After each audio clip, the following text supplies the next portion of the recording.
Good morning. നമ്മൾ സിക്സിലെ transportation engineering എന്നുള്ള സബ്ജക്റ്റാണ് ഡീൽ ചെയ്യുന്നത് കേട്ടോ.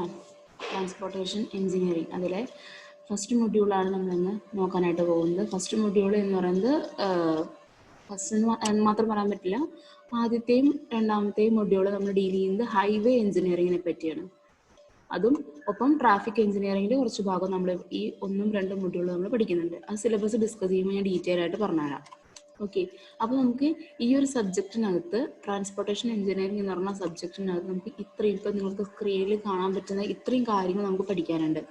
ഫസ്റ്റ് ഹൈവേ എഞ്ചിനീയറിംഗ്, അതായത് റോഡുകളെ പറ്റിയിട്ടുള്ള റോഡിലൂടെയുള്ള ട്രാൻസ്പോർട്ടേഷൻ, അതായിരിക്കും അധികമായിട്ട് നമ്മൾ ഹൈവേ എഞ്ചിനീയറിംഗ് നമ്മൾ പഠിക്കുന്നുണ്ടാവുക. Then traffic engineering. Traffic engineering means ആ റോഡിലൂടെയുള്ള ട്രാൻസ്പോർട്ടേഷൻ. ഇപ്പോൾ ഒരുപാട് വാഹനങ്ങൾ നമ്മുടെ റോഡിലൂടെ പോകുന്നുണ്ടായിരിക്കും.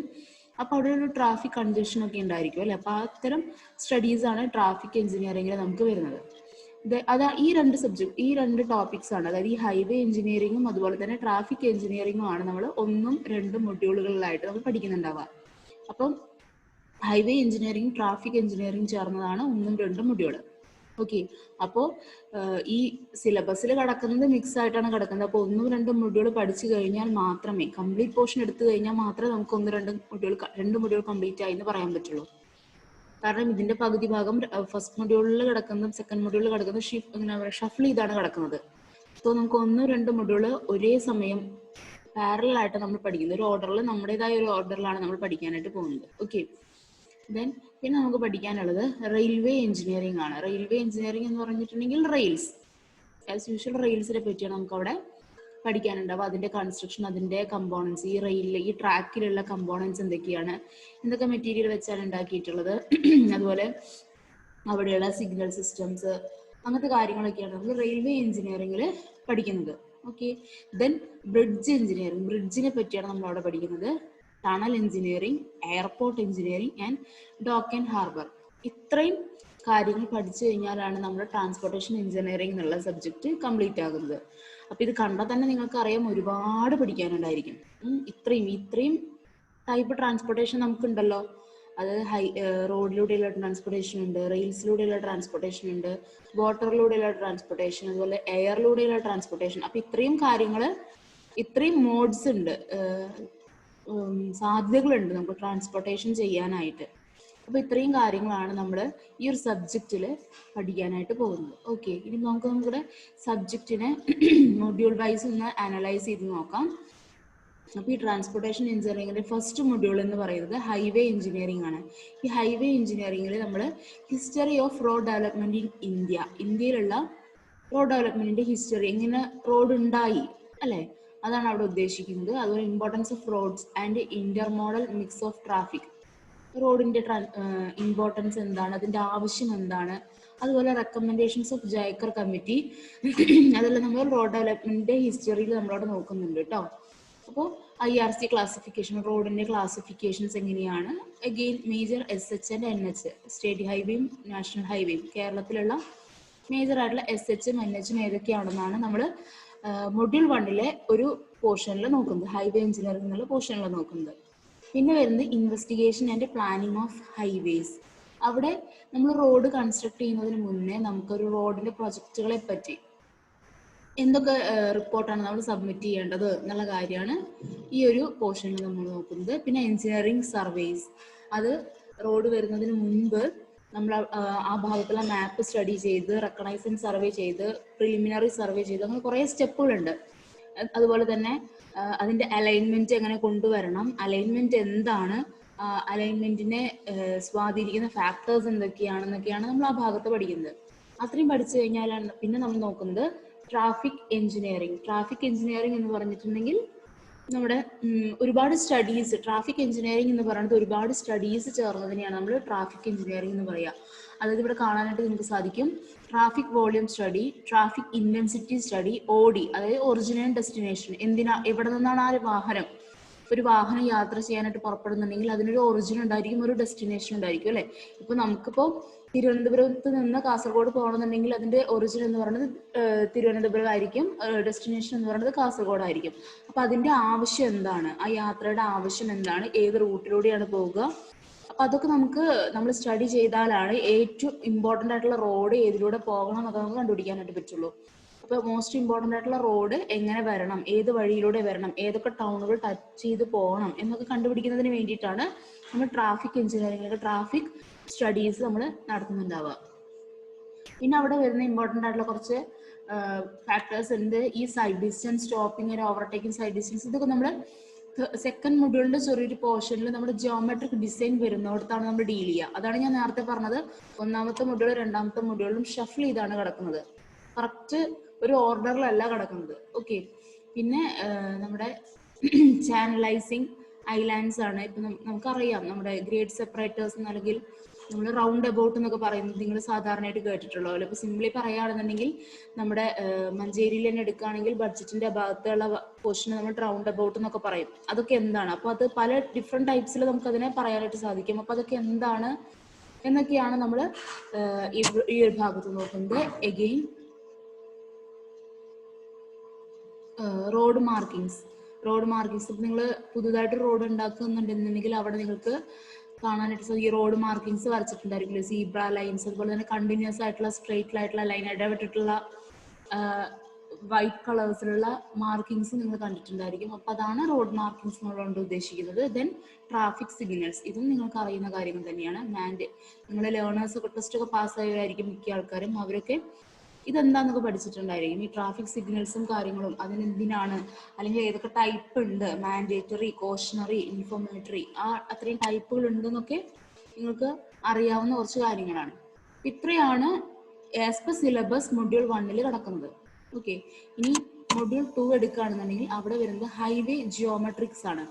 ഹൈവേ ജിയോമെട്രിക്സ് എന്നുകൊണ്ട് ഉദ്ദേശിക്കുന്നത് വെച്ചാൽ റോഡിന്റെ സ്ട്രക്ചർ ആണ്. നമ്മളിപ്പോൾ റോഡ് എടുക്കുകയാണെന്നുണ്ടെങ്കിൽ അതിന്റെ സ്ട്രക്ചേഴ്സ് അല്ലെങ്കിൽ റോഡ് ഹൈവേസിൽ വരുന്ന എലമെന്റ്സ് ഏതൊക്കെയാണെന്നാണ് നമ്മൾ ഈ ഒരു ഭാഗത്ത് നോക്കുന്നത്. ഇപ്പൊ ഞാൻ അത് വായിക്കുകയാണെങ്കിൽ നിങ്ങൾക്ക് ക്ലിയർ ആവില്ല, അത് ക്ലാസ് എടുത്താൽ തന്നെ മനസ്സിലാവുന്നുള്ളൂ. അപ്പൊ ജസ്റ്റ് ഞാൻ പറഞ്ഞു പോവാണ്, ഇതൊക്കെയാണ് നമുക്ക് മൊഡ്യൂൾ 2 പഠിക്കാനുള്ളത്. അപ്പോൾ അതുപോലെ തന്നെ അതിന്റെ ഓരോന്നിനും IRC പറയുന്ന സ്റ്റാൻഡേർഡ് ആയിട്ടുള്ള വാല്യൂസ് ഉണ്ട്. IRC എന്ന് പറഞ്ഞിട്ടുണ്ടെങ്കിൽ ഇന്ത്യൻ റോഡ് കോൺഗ്രസ്, അവർ പറയുന്ന വാല്യൂസ് വെച്ചാണ് നമ്മൾ റോഡിന്റെ ഓരോ ജിയോമെട്രിക്കൽ ഡിസൈനും ചെയ്യുന്നുണ്ടാവുക. ഇപ്പോൾ പറയുകയാണെന്നുണ്ടെങ്കിൽ ഇപ്പൊ നമ്മളൊരു സ്ട്രക്ചർ കൺസ്ട്രക്ട് ചെയ്യുമോ അല്ലെ, ഒരു ബിൽഡിങ് കൺസ്ട്രക്ട് ചെയ്യുകയാണെന്നുണ്ടെങ്കിൽ നമ്മൾ IS കോഡ് പ്രകാരമാണ് ലോഡ്. നിങ്ങൾ ഡിസൈൻ പേപ്പർ പഠിച്ചിട്ടുള്ള ആൾക്കാരാണ്. അപ്പൊ IS കോഡ് പ്രകാരം എത്ര ലോഡ് എടുക്കണം, അങ്ങനെയുള്ള എങ്ങനെ ഡിസൈൻ ചെയ്യണം എന്നൊക്കെ നിങ്ങൾ പഠിക്കുന്നില്ലേ? അതെല്ലാം ആസ് പെർ ഒരു കോഡ് ഉണ്ടാക്കി വെച്ചിട്ടുണ്ട്. നമ്മൾ സ്റ്റാൻഡേർഡൈസ് ചെയ്തിട്ടുള്ള ഇത്ര കൊടുക്കണം, മിനിമം ഇത്രയെങ്കിലും അവിടെ വേണം എന്നൊക്കെ പറയുന്ന ഒരു കോഡ് ഉണ്ടായിരിക്കും. IS കോഡുകൾ പല കോഡുകൾ, IS 456, IS SP16, IS 800 എന്നൊക്കെ പറഞ്ഞ ഒരുപാട് കോഡുകൾ നിങ്ങൾ ഒരു ബിൽഡിംഗ് കൺസ്ട്രക്ട് ചെയ്യുമ്പോൾ അല്ലെങ്കിൽ ഡിസൈൻ ചെയ്യുന്ന സമയത്ത് നിങ്ങൾ പഠിക്കുന്നുണ്ട്. അപ്പൊ അതുപോലെ തന്നെ റോഡ് കൺസ്ട്രക്ട് ചെയ്യുന്ന സമയത്ത് റോഡിന്റെ എലമെന്റ്സ്, റോഡിന് ഓരോ എലമെന്റിനും എത്ര വിഡ്ത്ത് കൊടുക്കണം, എത്ര തിക്നെസ് കൊടുക്കണം, എത്ര ലെങ്ത് കൊടുക്കണം, അല്ലെങ്കിൽ മിനിമം ഇത്ര കൊടുക്കണം, മാക്സിമം ഇത്ര കൊടുക്കണം എന്ന് കാണിച്ചുകൊണ്ടുള്ള വാല്യൂസ് നമുക്ക് പറഞ്ഞു തരുന്നത് IRC ആണ്, ഇന്ത്യൻ റോഡ് കോൺഗ്രസ്. അവര് സ്റ്റാൻഡേർഡൈസ് ചെയ്ത് വെച്ചിട്ടുള്ള വാല്യൂസ് വെച്ചാണ് നമ്മൾ റോഡ് ഡിസൈൻ ചെയ്യുന്നുണ്ടാവുക. ഓക്കെ. അപ്പൊ അതൊക്കെയാണ് നമ്മൾ ഹൈവേ ജിയോമെട്രിക്സ് എന്ന് പറഞ്ഞ ഈ ഒരു പോർഷനിൽ നമ്മൾ പഠിക്കുന്നത്. ഇനി ദെൻ നമ്മൾ അതിന്റെ റോഡ് കൺസ്ട്രക്ഷൻ. അപ്പോൾ നമ്മൾ പല ടൈപ്പിലുള്ള റോഡുകളുണ്ട്. അപ്പൊ ആ റോഡുകളൊക്കെ ഓരോന്ന് എങ്ങനെയാണ് കൺസ്ട്രക്ട് ചെയ്യുന്നത് എന്നാണ് അതിന്റെ സെക്കൻഡ് പോർഷനിൽ പഠിക്കുന്നത്. ഓക്കെ. അങ്ങനെയാണ് മൊഡ്യൂൾ 1 മൊഡ്യൂൾ 2 കിടക്കുന്നത്. മൊഡ്യൂൾ 1 2 പഠിച്ചു കഴിഞ്ഞാൽ നമുക്ക് കംപ്ലീറ്റ് ആയിട്ട് പറയാം ഹൈവേ എഞ്ചിനീയറിംഗ് നമ്മൾ പഠിച്ചു കഴിഞ്ഞു, ട്രാഫിക് എഞ്ചിനീയറിംഗും പഠിച്ചു കഴിഞ്ഞു. അപ്പൊ ഞാൻ ഇപ്പൊ എടുക്കുന്നുണ്ടാവും മൊഡ്യൂൾ 1 2 കമ്പൈൻ ചെയ്താണ് എടുക്കുക. ഇത് രണ്ടും തീർന്നു കഴിഞ്ഞാൽ മാത്രമേ 2 മൊഡ്യൂൾ തീർന്നു എന്ന് നമുക്ക് പറയാനായിട്ട് പറ്റുള്ളൂ. ഓക്കെ. അപ്പൊ നമുക്ക് ആ ഒരു ഓർഡറിൽ തന്നെ പോകും. ചിലപ്പോൾ അതിൻ്റെതായ ഓർഡറിൽ തന്നെ ആയിരിക്കും. ചെറിയ കാര്യങ്ങൾ അങ്ങോട്ടും ഇങ്ങോട്ടും ഒന്ന് റീഅറേഞ്ച് ചെയ്ത് പഠിപ്പിക്കുന്നു, അത്രേ ഉള്ളൂ കേട്ടോ. അല്ലാതെ ഇത് വലിയ സംഭവമായിട്ട് എടുക്കണ്ട. മൊഡ്യൂൾ 1 2 തീർന്നു കഴിഞ്ഞാൽ 2 മൊഡ്യൂൾ തീർന്നു എന്ന് പറയാം. ഇനി അടുത്തതായിട്ട് വരുന്നത് തേർഡ് മൊഡ്യൂളിൽ എന്താണെന്ന് വെച്ചാൽ നമ്മൾ അവിടെ ഡീൽ ചെയ്യുന്നത് കംപ്ലീറ്റ് റെയിൽവേ എഞ്ചിനീയറിംഗ് ആണ്. ഈ മൊഡ്യൂൾ കംപ്ലീറ്റ് നമ്മൾ പഠിക്കുന്നത് റെയിൽവേനെ പറ്റിയിട്ടാണ്. അപ്പോൾ റെയിൽവേ എന്തിനാണ്, അപ്പോൾ അതിന്റെ റെയിൽവേസ് ഡിഫറെന്റ് ടൈപ്സ് ഉണ്ട്, അതിന്റെ ഗേജ് വെച്ച് നമ്മൾ ക്ലാസിഫൈ ചെയ്യും. അതുപോലെ നമ്മൾ ട്രാക്കില്ലേ, റെയിൽവേ ട്രാക്ക്, അതിനെ നമ്മൾ ടെക്നിക്കലി പറയുന്ന പേരാണ് പെർമനന്റ് വേ. അപ്പൊ പെർമനന്റ് വേയിൽ എന്തൊക്കെ കമ്പോണൻസ് ഉണ്ട്, ആ കമ്പോണൻസിന്റെ ഒക്കെ ടൈപ്സ് ഏതൊക്കെയാണ്, അല്ലെങ്കിൽ അതിന്റെ റിക്വയർമെന്റ് എങ്ങനെയാണ്, അല്ലെങ്കിൽ ആ മെറ്റീരിയൽ ഏതൊക്കെ മെറ്റീരിയൽ വെച്ചാണ് ആ കമ്പോണൻസ് ഉണ്ടാക്കാൻ പറ്റുക, അങ്ങനത്തെ കാര്യങ്ങളാണ് നമ്മളിവിടെ ഈ ഒരു പോർഷനിൽ പഠിക്കുന്നത് പെർമനന്റ് വേയിൽ. പിന്നെ ലേയിങ് ആൻഡ് മെയിൻ്റനൻസ് അവിടെ പഠിക്കുന്നത് എന്താണെന്ന് വെച്ചാൽ നമ്മൾ ഈ ട്രാക്ക് എങ്ങനെയാണ് സൈറ്റിൽ നമ്മുടെ റെയിൽവേ പോകുന്ന ഭാഗത്ത് ഈ ട്രാക്ക് എങ്ങനെയാണ് നമ്മൾ ലേ ചെയ്യുന്നത്, എങ്ങനെയാണ് അവിടെ കൊണ്ടുവന്ന് ഇടുന്നത് എന്നാണ് നമ്മൾ ആ ഒരു പോർഷനിൽ നോക്കുന്നത്. അതിന്റെ കൺസ്ട്രക്ഷൻ എങ്ങനെയാണെന്നല്ല, ഏത് രീതിയിൽ നമ്മൾ ചെയ്യുന്നു അത്രമാത്രം, അല്ലാതെ ഡീപ്പായിട്ടൊന്നും നമുക്ക് പോകാനില്ല. പിന്നെ അതുപോലെ തന്നെ പോയിന്റ്സ് ആൻഡ് ക്രോസിംഗ്സ് പറഞ്ഞ കുറച്ച് ഭാഗങ്ങളുണ്ട്. അതിന്റെ സ്കെച്ചസ്, ഫിഗറൊക്കെ നമുക്ക് വളരെ ഇമ്പോർട്ടൻ്റ് ആയിട്ടുള്ള ഒരു കാര്യമാണ്, അത് പഠിക്കുക എന്നുള്ളത്. Okay, then stations and yards, അതായത് നമ്മുടെ റെയിൽവേ സ്റ്റേഷൻസ്, ആ റെയിൽവേ സ്റ്റേഷനും യാർഡ്സും, അത് എത്ര ടൈപ്പ് ഉണ്ട്, അതിന്റെ ആവശ്യം എന്താണ്, അങ്ങനത്തെ കാര്യങ്ങൾ മാത്രമാണ് നമ്മൾ അവിടെ നോക്കുന്നത്. ദെൻ സിഗ്നലിംഗ് ആൻഡ് ഇന്റർലോക്കിംഗ്, അതും നമ്മൾ ട്രാഫിക് എഞ്ചിനീയറിംഗ് പഠിച്ചപ്പോൾ അവിടെ സിഗ്നൽസ് വന്നില്ലേ, അതുപോലെ റെയിൽവേസിലും സിഗ്നൽസ് ഉണ്ട്, അതിനെ പറ്റിയാണ് നമ്മളിവിടെ ഡീൽ ചെയ്യുക. അതാണ് മൊഡ്യൂൾ 3 നമുക്ക് പഠിക്കാനുള്ളത്. ദെൻ അടുത്ത മൊഡ്യൂളിൽ എന്ന് പറയുന്നത് ഒന്നുകൂടെ വലുതാണ്, അതായത് അവിടെ ബ്രിഡ്ജ് വരുന്നുണ്ട്, ബ്രിഡ്ജ് ആൻഡ് കൾവേർട്ട്. അത് എന്ന് വെച്ചാൽ പക്ക തിയറിയാണ്, തിയറി മൊഡ്യൂളാണ് ഇത്. എല്ലാ മൊഡ്യൂളും ഈ സബ്ജക്റ്റ് എന്ന് പറഞ്ഞ തിയറിയാണ്, നമുക്ക് ഒരു പ്രോബ്ലം പോലും ഇല്ല, തിയറി തന്നെയാണ് പഠിക്കാനുള്ളത്. അപ്പൊ ഇതിനകത്ത് ബ്രിഡ്ജ് ആൻഡ് കൾവേർട്ട് എന്ന് പറയുമ്പോൾ അതിന്റെ ടൈപ്പ് ക്ലാസിഫിക്കേഷൻ വളരെ ഇമ്പോർട്ടൻ്റ് ആണ്. പിന്നെ അതിന്റെ ഫൗണ്ടേഷൻ എങ്ങനത്തെയാണ്, സബ്സ്ട്രക്ചർ സൂപ്പർ സ്ട്രക്ചർ ഒക്കെ എങ്ങനെ കൊടുക്കണം, പിന്നെ അതുമായിട്ട് ബന്ധപ്പെട്ടുള്ള കുറച്ച് ടേംസും കാര്യങ്ങളൊക്കെയാണ് നമുക്ക് ബ്രിഡ്ജ് ആൻഡ് കൾവേർട്ടിൽ പഠിക്കാനുള്ളത്. അതുപോലെ തന്നെ ടണൽ എഞ്ചിനീയറിംഗ് ആണെന്നുണ്ടെങ്കിൽ അതിന്റെ ആവശ്യം എന്താണ്, അല്ലെങ്കിൽ അതിന്റെ പാർട്സ്, ഒരു ടണൽ എന്ന് പറഞ്ഞാൽ അതിൽ എന്തൊക്കെ പാർട്സ് ഉണ്ടായിരിക്കും, പിന്നെ ടിപ്പിക്കൽ സെക്ഷൻ ഓഫ് എ ടണലിന്റെ ഒരു സെക്ഷൻ ഫിഗർ നമുക്ക് അത്യാവശ്യമാണ്. എഗെയിൻ എയർപോർട്ട് ഇതുപോലെ തന്നെയാണ്, എയർപോർട്ടിന്റെ ക്ലാസിഫിക്കേഷൻ ഉണ്ട്. അതുപോലെ തന്നെ നമ്മളൊരു എയർപോർട്ടിന്റെ സ്ഥലം നമുക്ക് തിരഞ്ഞെടുക്കുമ്പോൾ എന്തൊക്കെ കാര്യങ്ങളാണ് ശ്രദ്ധിക്കേണ്ടത്, അതുപോലെ എയർപോർട്ടിനകത്തുള്ള കുറച്ച് കമ്പോണൻസ് നമ്മൾ സാധാരണ കേൾക്കാറുള്ളതില്ലേ, റൺവേ, ഏപ്രൺ എന്നൊക്കെ പറഞ്ഞാൽ, കാർഗോ എന്നൊക്കെ പറഞ്ഞാൽ നമ്മൾ സാധാരണ കേൾക്കാറുള്ള കുറച്ച് ടേംസ് ഉണ്ടായിരിക്കും. അതൊക്കെ തന്നെയാണ് എയർപോർട്ട് എഞ്ചിനീയറിംഗ്സിൽ പഠിക്കാനുള്ളത്. അവസാനം ഡോക്സ് ആൻഡ് ഹാർബേഴ്സ്, നമ്മുടെ തുറമുഖം, അതിലും അതിന്റെ ഡെഫിനിഷൻസ് ആയിട്ടുള്ള കുറച്ച് കാര്യങ്ങളുണ്ട്, ക്ലാസിഫിക്കേഷൻ, അങ്ങനത്തെ കാര്യങ്ങളൊക്കെയാണ് ഡോക്ക് ആൻഡ് ഹാർബർ. അപ്പൊ ഇത്രയും കാര്യങ്ങൾ പഠിച്ചാൽ നമുക്ക് ട്രാൻസ്പോർട്ടേഷൻ എഞ്ചിനീയറിംഗ് കംപ്ലീറ്റ് ആവുന്നുള്ളൂ. അപ്പോൾ 1ഉം 2ഉം നമ്മൾ പഠിക്കുന്നത് ഹൈവേ എഞ്ചിനീയറിംഗും ട്രാഫിക് എഞ്ചിനീയറിംഗും ആണ്. 3rd മൊഡ്യൂളിൽ നമുക്ക് പഠിക്കാനുള്ളത് റെയിൽവേ എഞ്ചിനീയറിംഗ് ആണ്. അതുപോലെ 4th മൊഡ്യൂളിൽ നമുക്ക് പഠിക്കാനുള്ളത് ബ്രിഡ്ജ്, ഇതാണ് ഈ ഫിഗറിൽ കാണിച്ചിട്ടുള്ളത്, bridge, tunnel, airport, dock and harbour. ഇത്രയാണ് നമുക്ക് ഈ ഒരു സബ്ജക്റ്റിൽ പഠിക്കാനായിട്ട് ഉണ്ടാവുക. അപ്പോൾ നമുക്ക് സ്റ്റാർട്ട് ചെയ്യാം. അപ്പോൾ ടൈപ്സ് ഓഫ് സർഫസ്, അതായത് നമുക്കൊരു ട്രാൻസ്പോർട്ടേഷൻ, എന്തിനാണ് നമ്മൾ ട്രാൻസ്പോർട്ടേഷൻ എന്ന് പറഞ്ഞാൽ എന്താ ഉദ്ദേശിക്കുന്നത്, ഒരു സ്ഥലത്ത് നിന്ന് വേറൊരു സ്ഥലത്തേക്ക് പോകാൻ നമുക്ക് ഒരുപാട് അത്യാവശ്യങ്ങളുണ്ട് അല്ലേ. അപ്പൊ ഈ ഒരു അത്യാവശ്യങ്ങൾ നടപ്പിലാക്കണമെങ്കിൽ നമ്മൾ എന്ത് ചെയ്യണം, നമ്മൾ നിൽക്കുന്ന സ്ഥലത്ത് നിന്ന് നമ്മുടെ അത്യാവശ്യം നടക്കേണ്ടത് എവിടെയാണോ അവിടേക്ക് എത്തിച്ചേരണം. അപ്പൊ ആ എത്തിച്ചേരുന്നതിനെയാണ് നമ്മൾ ട്രാൻസ്പോർട്ടേഷൻ എന്ന് പറയുന്നത്. ആ ട്രാൻസ്പോർട്ടേഷൻ എന്ന് പറയുന്നത് പല രീതിയിലാവാം. നമ്മളിപ്പോ ട്രാൻസ്പോർട്ടേഷൻ ഇപ്പൊ തൊട്ടടുത്തുള്ള ഒരു സ്ഥലത്തേക്കാണ് പോകുന്നതെങ്കിൽ നമ്മൾ റോഡ് യൂസ് ചെയ്യും അല്ലെ. ഇപ്പൊ ഇത്തിരി കൂടി ദൂരേക്കാണ് നമുക്ക് പോകാനുള്ളത് എന്നുണ്ടെങ്കിൽ നമ്മൾ റെയിൽവേസ് യൂസ് ചെയ്യാം. അല്ലെങ്കിൽ അതല്ല ഇനിയിപ്പോ അതുപോലെ തന്നെ ഒരുപാട് ദൂരങ്ങളിലേക്കൊക്കെ പോകാനുണ്ടെങ്കിൽ നമുക്ക് എയർവേസ് ഉണ്ട്, വാട്ടർവേസ് ഉണ്ട്, എല്ലാം ഉണ്ട് അല്ലെ. അപ്പൊ നമുക്ക് നമ്മുടെ സർഫസ്, ഏതൊക്കെ സർഫസ് നമ്മൾ യൂസ് ചെയ്യുന്നു എന്നതിനനുസരിച്ചിരിക്കും നമ്മുടെ ട്രാൻസ്പോർട്ടേഷന്റെ ടൈപ്പ് എന്ന് പറയുന്നത്. ഇപ്പൊ ലാൻഡ് ആണ് നമ്മൾ യൂസ് ചെയ്യുന്നതെങ്കിൽ ലാൻഡിലൂടെ ഏതൊക്കെ ട്രാൻസ്പോർട്ടേഷൻ പോസിബിൾ ആണ്, ലാൻഡിലാണ് എന്നുണ്ടെങ്കിൽ റോഡും റെയിലും പോസിബിൾ ആണ്. ലാൻഡിലൂടെയുള്ള ട്രാൻസ്പോർട്ടേഷൻ എന്ന് പറഞ്ഞു കഴിഞ്ഞാൽ ഒന്നല്ലെങ്കിൽ റോഡ് വേസ് ആവാം, അല്ലെങ്കിൽ റെയിൽവേസ് ആവാം. ഇനി വാട്ടറിലൂടെയാണ് നമ്മൾ ട്രാൻസ്പോർട്ടേഷൻ ചെയ്യുന്നതെങ്കിൽ അത് വാട്ടർ വേസ്, എയറിലൂടെ ആണെങ്കിൽ അത് എയർവേസ്. അപ്പൊ ഇത്രയും ട്രാൻസ്പോർട്ടേഷൻ മീഡിയംസ് ആണ് നമുക്ക് ഉള്ളത്, road vase, railways, waterways and Airways. അപ്പൊ ഈ റോഡ് വേസിലുള്ളതാണ് നമ്മൾ ആദ്യം പരിഗണിക്കാനായിട്ട് പോകുന്നത്. അപ്പൊ അതിൽ നമ്മൾ ഫസ്റ്റ് നോക്കുന്നത് ഹിസ്റ്ററി ഓഫ് റോഡ് ഡെവലപ്മെന്റ്, എങ്ങനെയാണ് റോഡിലേക്ക് നമ്മൾ എത്തിയത് എന്നാണ്. അപ്പോൾ റോഡ് എങ്ങനെ ഇൻവെന്റ് ചെയ്തു, റോഡ് ഇങ്ങനെ ഒരു പാത്ത് നമുക്ക് പ്രൊവൈഡ് ചെയ്താൽ സ്മൂത്ത് ആയിട്ട് ട്രാൻസ്പോർട്ടേഷൻ സാധിക്കും എന്നൊക്കെ നമ്മൾ കണ്ടുപിടിക്കുന്നത് എങ്ങനെയാണ്, ആ ഒരു ചിന്താഗതിയിലേക്ക് നമ്മൾ എങ്ങനെ എത്തി എന്നാണ് ഹിസ്റ്ററി ഓഫ് റോഡ് ഡെവലപ്മെന്റിലൂടെ നമ്മൾ നോക്കുന്നത്. അപ്പൊ ആദ്യം ഇതെല്ലാം നമ്മൾ നമ്മുടെ സോഷ്യൽ സയൻസ് പോലുള്ള സബ്ജക്റ്റുകളിലൊക്കെ ആയിട്ട് നമ്മൾ പഠിച്ചിട്ടുണ്ട്. അപ്പൊ പണ്ട് എന്ന് പറഞ്ഞിട്ടുണ്ടെങ്കിൽ ട്രാൻസ്പോർട്ടേഷൻ എങ്ങനെയായിരുന്നു?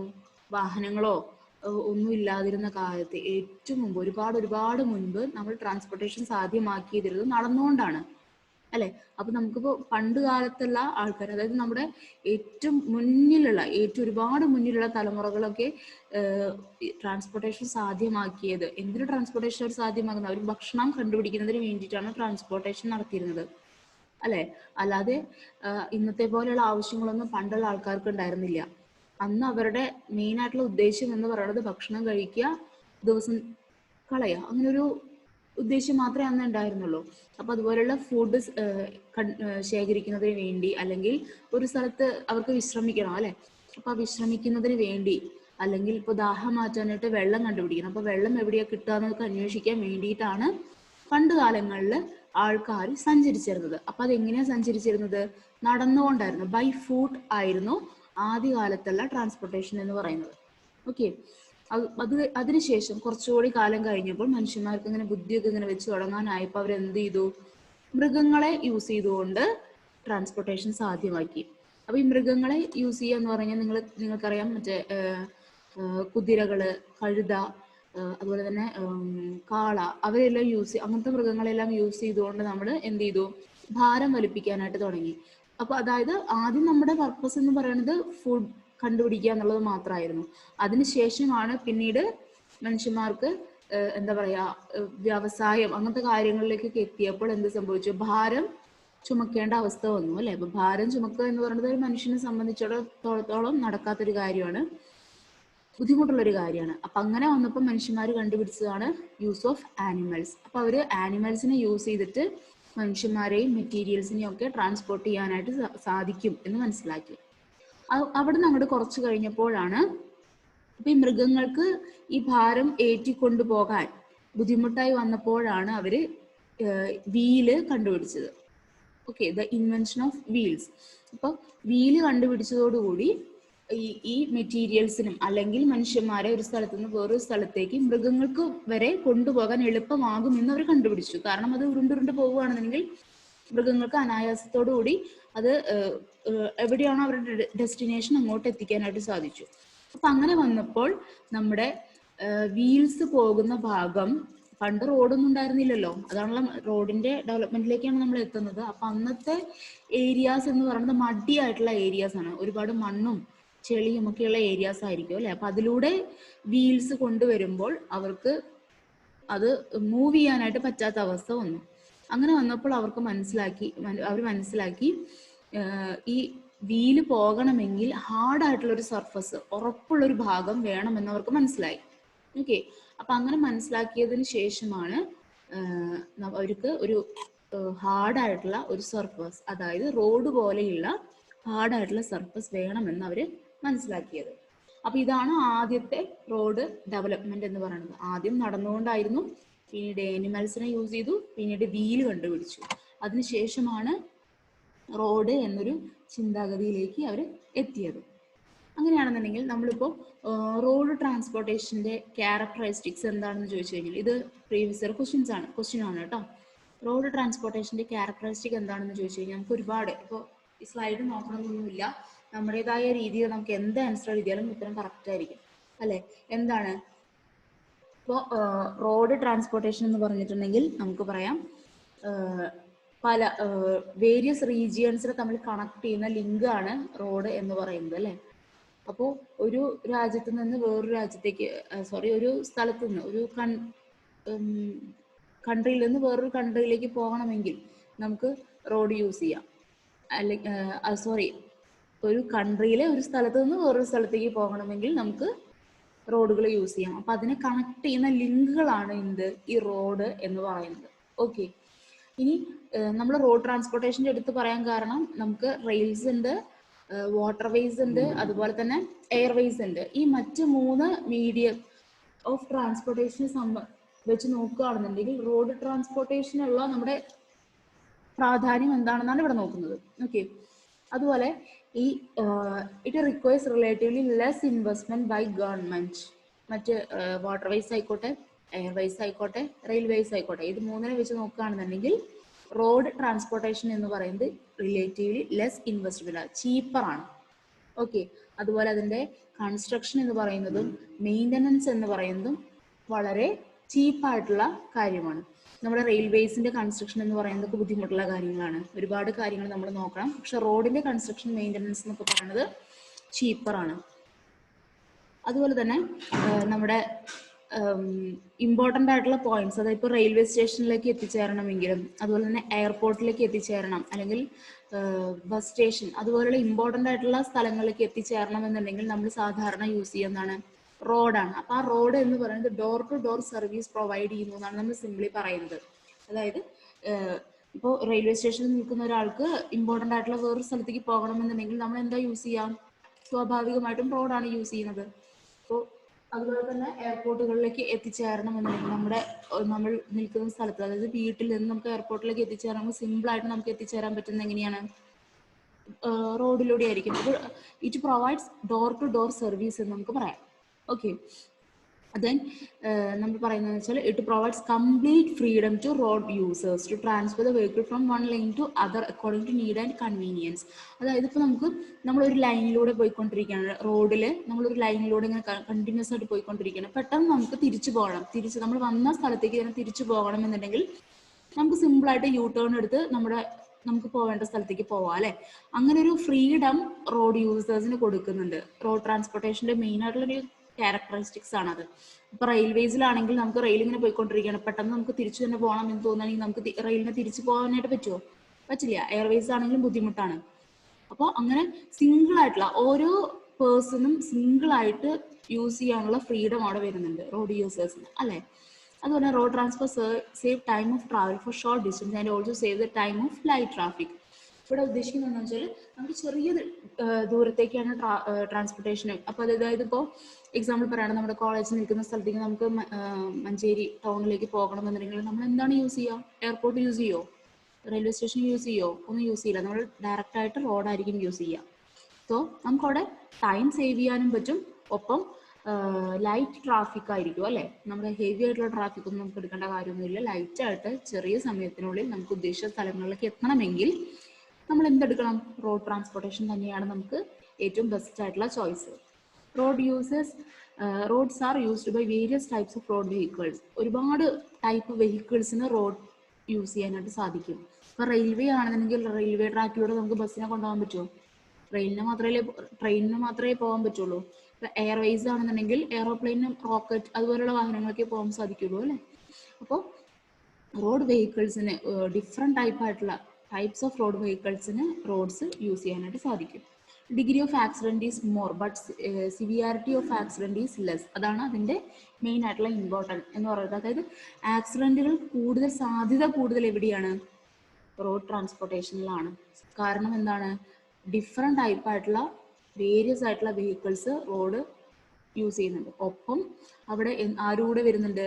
കാൽനടക്കാരും വരുന്നുണ്ട്, പെഡസ്ട്രിയൻസും റോഡ് യൂസ് ചെയ്യാം. അപ്പൊ അങ്ങനെ വന്നു കഴിഞ്ഞിട്ടുണ്ടെങ്കിൽ degree of accident, number of accidents കൂടുതൽ റോഡ് ട്രാൻസ്പോർട്ടേഷനിലാണ്. പക്ഷേ ആ ഉണ്ടാകുന്ന ആക്സിഡൻസ് സിവിയാരിറ്റി വളരെ കുറവാണ് മറ്റ് ട്രാൻസ്പോർട്ടേഷൻ മീഡിയംസിനെ വെച്ച് നോക്കുകയാണെന്നുണ്ടെങ്കിൽ. ഓക്കെ, അപ്പൊ ഇത്രയാണ് ക്യാരക്ടറിസ്റ്റിക്സ് ഓഫ് റോഡ് ട്രാൻസ്പോർട്ടേഷൻ എന്ന് പറയുന്നത്. ഇമ്പോർട്ടൻ്റ് ആണ്, നോട്ട് ചെയ്ത് വെക്കുക.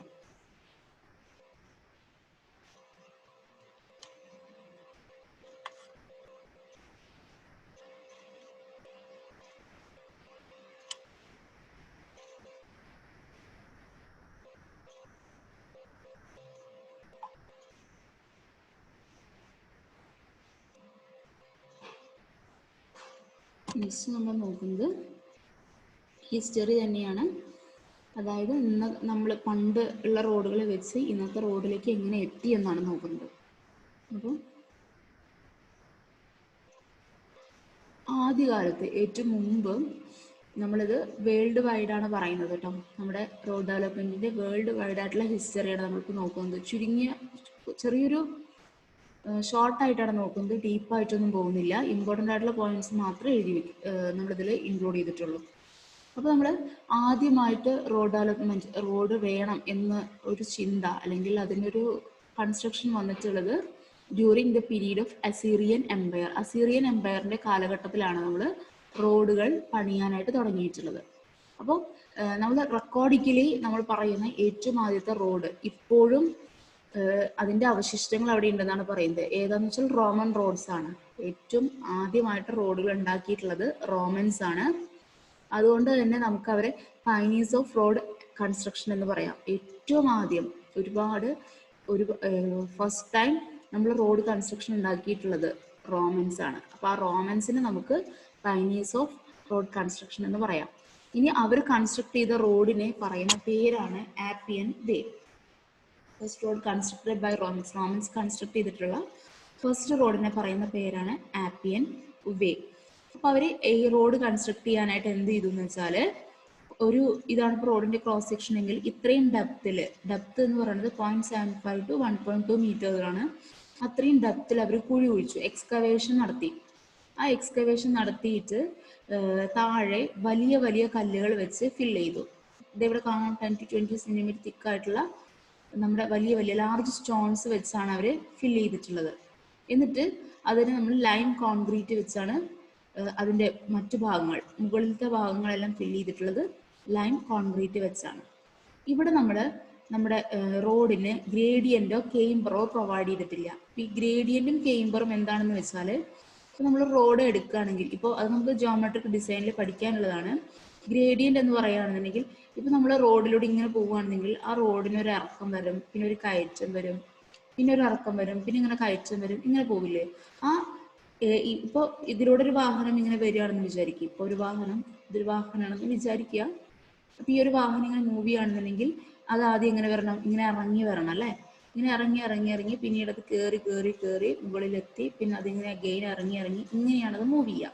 അപ്പൊ ഈ കയറ്റം ഇറക്കം അതാണ് നമ്മൾ ഗ്രേഡിയന്റ് എന്നതുകൊണ്ട് ഉദ്ദേശിക്കുന്നത്. ഓക്കെ, അതായത് ലോഞ്ചിറ്റ്യൂഡിനൽ ആയിട്ടുള്ള ആ വെഹിക്കിളിന്റെ റോഡിന്റെ ആ ഒരു കിടപ്പിനെയാണ് നമ്മൾ ഗ്രേഡിയന്റ് എന്നതുകൊണ്ട് ഉദ്ദേശിക്കുന്നത്, ആ ഒരു സ്ലോപ്പ്. ഇനി കെയിംബർ എന്ന് പറയുകയാണെന്നുണ്ടെങ്കിൽ, ഇപ്പോൾ ഇതാണ് നമ്മുടെ റോഡ് എന്ന് വിചാരിക്കുക.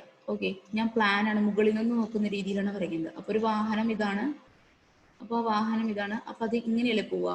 അപ്പോൾ ഞാൻ ഇതിനിങ്ങനെ ഈ ഒരു രീതിയിൽ ഞാൻ കട്ട് ചെയ്യാണ്, ഈ റോഡിനെ ഞാൻ ഈ ഒരു രീതിയിൽ കട്ട് ചെയ്തിട്ട് ഞാൻ അതിന്റെ ക്രോസ് സെക്ഷൻ വരയ്ക്കുകയാണെന്നുണ്ടെങ്കിൽ, നമ്മളിപ്പോൾ കാണുന്ന റോഡിന്റെ ക്രോസ് സെക്ഷൻ എന്ന് പറയുന്നത് ഇങ്ങനെയാണ്. ഒരിക്കലും റോഡിന്റെ സർഫസ് നിങ്ങൾ ശ്രദ്ധിച്ചാൽ നിങ്ങൾക്ക് മനസ്സിലാവും, ഒരിക്കലും റോഡിന്റെ സർഫസ് എന്ന് പറയുന്നത് ഒരിക്കലും സ്ട്രെയിറ്റ് ആയിരിക്കില്ല. ഇതുപോലൊരു സ്ലോപ്പ് ഇത്രയില്ല, നമുക്ക് ഇത്ര വലുതായിട്ടൊന്നും കാണാൻ സാധിക്കില്ല. ഞാൻ വരച്ചപ്പോൾ അങ്ങനെ വരച്ചു എന്നേ ഉള്ളൂ. ഈ ഒരു രീതിയിലുള്ള സ്ലോപ്പ് നമ്മൾ റോഡിന് പ്രൊവൈഡ് ചെയ്തിട്ടുണ്ടാവും. എന്തിനാന്ന് വെച്ചാൽ, ഇതിനകത്തേക്ക് വെള്ളം വീഴുകയാണെങ്കിൽ അത് സൈഡിലോട്ട് ഡ്രെയിൻ ഓഫ് ചെയ്ത് പോകുന്നതിന് വേണ്ടിയിട്ടാണ് നമ്മൾ കെയിംബർ പ്രൊവൈഡ് ചെയ്യുന്നത്. അപ്പോൾ ക്രോസ് സ്ലോപ്പ്, ക്രോസ് സെക്ഷൻ എടുക്കുമ്പോൾ അവിടെ കൊടുത്തിട്ടുള്ള സ്ലോപ്പിനെയാണ് നമ്മൾ കെയിംബർ എന്ന് പറയുന്നത്, അല്ലെങ്കിൽ ലോഞ്ചിറ്റ്യൂഡിനൽ ആയിട്ടുള്ള സ്ലോപ്പിനെയാണ് നമ്മൾ ഗ്രേഡിയന്റ് എന്ന് പറയുന്നത്. അപ്പോൾ അതൊന്നും ഇപ്പോൾ ആലോചിച്ച് തല പോകേണ്ട കാര്യമൊന്നുമില്ല, അത് നമുക്ക് കമ്മിങ് ക്ലാസ്സസിൽ നോക്കാനുള്ളതാണ്. അപ്പോൾ ഇവർ ഈ റോഡ് കൺസ്ട്രക്ട് ചെയ്ത സമയത്ത് ഇതുപോലുള്ള ഗ്രേഡിയന്റും കെയിംബറും ഒന്നും കൊടുത്തിട്ടുണ്ടായിരുന്നില്ല. പിന്നെ വലിയ വലിയ സ്റ്റോൺ ആണ് യൂസ് ചെയ്തത്. മാത്രമല്ല അതിൻ്റെ ഡെപ്ത് നോക്കൂ, 0.75 to 1.5 മീറ്ററിന്റെ അടുത്തുണ്ട്. അത്രയും ഡെപ്തില് കുഴി കുഴിച്ചിട്ടാണ് അവർ അത്രയും ലെങ്ത്തിൽ റോഡ് ഉണ്ടാക്കിയിട്ടുള്ളത്. സോ അതൊരു അൺഎക്കണോമിക്കൽ ആയിട്ടുള്ള കൺസ്ട്രക്ഷൻ ആണെന്നാണ് പറയുന്നത് റോമൻ റോഡ്സിന്. ഇതാണ് റോമൻ റോഡ്സിന്റെ പ്രത്യേകതകൾ. ഓക്കെ, ആദ്യമായിട്ട് റോഡ് കൺസ്ട്രക്ട് ചെയ്തത് ഇവരാണ്. അവരുടെ ആദ്യത്തെ റോഡിന് പറയുന്ന പേര് ആപ്പിയൻ വേ എന്നാണ്. അവരുടെ ഡെപ്ത് എന്ന് പറയുന്നത് 0.75 to 1.2 മീറ്റർ ആണ്. ബോട്ടം ലാർജ് സ്റ്റോൺ വെച്ചും പിന്നെ ഇടയ്ക്കുള്ള പോർഷൻസ് എല്ലാം ലൈം കോൺക്രീറ്റ് വെച്ചാണ് ഫില്ല് ചെയ്തിരിക്കുന്നത്. ഗ്രേഡിയന്റും കെയിംബറും ഒന്നും പ്രൊവൈഡ് ചെയ്തിട്ടില്ല. അൺഎക്കണോമിക്കൽ ആയിട്ടുള്ള കൺസ്ട്രക്ഷൻ ആണ്. ഇത്രയും റോമൻ റോഡ്സിനെ പറ്റി അറിഞ്ഞു വെക്കുക. ഓക്കെ, അടുത്തത് നമ്മൾ നോക്കുന്നത് ഇമ്പോർട്ടൻ്റ് ആയിട്ടുള്ള റോഡ് കൺസ്ട്രക്ഷൻ മെത്തേഡ്സ് ആണ്. അപ്പോൾ റോഡ് കൺസ്ട്രക്ഷൻ മെത്തേഡ്സിൽ ഇത് വളരെ ഇമ്പോർട്ടൻ്റ് ആണ്. PSC ട്രൈ ചെയ്യുന്ന ആൾക്കാരാണെന്നുണ്ടെങ്കിൽ this is very very important. First one, Tresaguet construction method, then Metcalf construction method, Telford construction method and Macadam construction method. ഈ ഒരു ഓർഡറിൽ തന്നെ ഈ ഒരു ഓർഡർ വളരെ ഇമ്പോർട്ടൻ്റ് ആണ്. അത് ഓർത്തിരിക്കാൻ വേണ്ടിയിട്ട് ഇങ്ങനെ ഓർക്കുക, TM Tresaguet method, Metcalf method, Telford method and Macadam method. ഇത് വളരെ ഇമ്പോർട്ടൻ്റ് ആണ്. ഇപ്പോഴും നമ്മൾ ഫോളോ ചെയ്യുന്നത് മെക്കാഡം കൺസ്ട്രക്ഷൻ മെത്തേഡാണ്. അപ്പോൾ നിങ്ങൾ കേട്ടിട്ടുണ്ടോ വാട്ടർ ബൗണ്ട് മെക്കാഡം മെത്തേഡ് എന്നൊക്കെ കേട്ടിട്ടുണ്ടാവണം ചിലവരെങ്കിലും. അപ്പോൾ ഈ ഒരു ഓർഡർ ഓർത്ത് വയ്ക്കുക. ഫസ്റ്റ് ട്രസഗോട്ട് കൺസ്ട്രക്ഷൻ ആയിരുന്നു, ദെൻ മെറ്റ്കാഫ് ആയി, ദെൻ ടെൽഫോർഡ്, ഇപ്പോൾ മെക്കാഡം കൺസ്ട്രക്ഷൻ മെത്തേഡ്. ഓക്കെ, അപ്പോൾ ഇതിൽ ഓരോന്നും എന്താണെന്ന് നമുക്ക് നോക്കാം. അപ്പോൾ ട്രസഗോട്ട് മെത്തേഡ് എടുക്കുകയാണെന്നുണ്ടെങ്കിൽ, അപ്പോൾ ഈ ഒരാൾ ഇദ്ദേഹം എന്ന് പറയുന്നത് റോഡ് കൺസ്ട്രക്ട് ചെയ്തിരിക്കുന്നത് ബോട്ടം ലെയർ ആയിട്ട് എടുത്തിരിക്കുന്നത് സബ് ഗ്രേഡിനെ തന്നെയാണ്. ബോട്ടം ലെയർ എന്ന് പറയുന്നത് സബ് ഗ്രേഡ് ആണ്. ടോപ്പ് ലെയറിന് നമ്മൾ വിയറിംഗ് കോസ്, ഏറ്റവും താഴെയുള്ള ലെയറിനെ സബ് ഗ്രേഡ് എന്നും ഏറ്റവും മുകളിലുള്ള ലെയറിനെ വിയറിംഗ് കോസ് എന്നാണ് പറയുന്നത്. ഇദ്ദേഹം കേംബർ പ്രൊവൈഡ് ചെയ്തിട്ടുണ്ട്. ഓക്കെ, അതാണ് ഈ സ്ലോപ്പ് നിങ്ങൾക്ക് ഇങ്ങനെ കാണുന്നത്. കേംബർ പ്രൊവൈഡ് ചെയ്തിട്ടുണ്ട്, പക്ഷെ സബ് ഗ്രേഡ് ഏറ്റവും താഴെയുള്ള ലെയർ ഹൊറിസോണ്ടൽ ആണ്. കണ്ടോ, ഇത് ഹൊറിസോണ്ടൽ ആണ്, പക്ഷെ മുകളിൽ നമ്മൾ കേംബർ പ്രൊവൈഡ് ചെയ്തിട്ടുണ്ട്. ഇനി സ്ലോപ്പ്, ഇതാണ് ഏറ്റവും മുകളിലുള്ള ലെയറിനെ പറയുന്ന പേരാണ് വിയറിംഗ് കോസ്. അത് പ്രൊവൈഡ് ചെയ്തിട്ടുള്ളത് 1/45 ആണ്. അതുപോലെ റോഡിന്റെ തിക്നെസ് എന്ന് പറയുന്നത് 30 സെന്റിമീറ്റർ ആണ്. ഇത്രയാണ് ട്രസഗോട്ട് കൺസ്ട്രക്ഷൻ മെത്തേഡിൽ നമുക്ക് ഓർക്കാനുള്ളത്.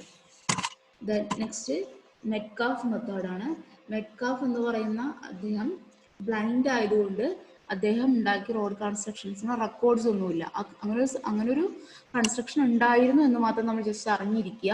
പക്ഷെ എവിടെയും ഈ മെറ്റ്കാഫ് കൺസ്ട്രക്ഷൻ മെത്തേഡിനെ പറ്റി റെക്കോർഡിക്കലായിട്ടൊന്നും കാണുന്നില്ല. ഇത് മാത്രമേ അറിയുന്നുള്ളൂ, ഹി വാസ് എ ബ്ലൈൻഡ്. അദ്ദേഹം ഒരു ബ്ലൈൻഡ് ആയിരുന്നു എന്ന് മാത്രമേ നമുക്ക് അറിയാവുന്ന ഒരു കാര്യമുള്ളത്. ഓക്കെ, അപ്പോൾ അത് നമുക്ക് ലീവ് ചെയ്യാം. അപ്പോൾ അടുത്ത മൂന്നാമത്തേതാണ് Telford construction method. Telford construction method എന്താണെന്ന് വെച്ചാൽ, അവിടെ ഞാൻ ഫിഗർ ഇൻക്ലൂഡ് ചെയ്യാൻ മറന്നതാണ്, ഞാൻ PPT ഷെയർ ചെയ്യുമ്പോൾ തരാം കേട്ടോ. ടെൽഫോർഡ് കൺസ്ട്രക്ഷൻ മെത്തേഡിന്റെ പ്രത്യേകത എന്ന് വെച്ചാൽ അവിടെയും സബ് ഗ്രേഡ് ഹൊറിസോണ്ടൽ തന്നെയായിരുന്നു.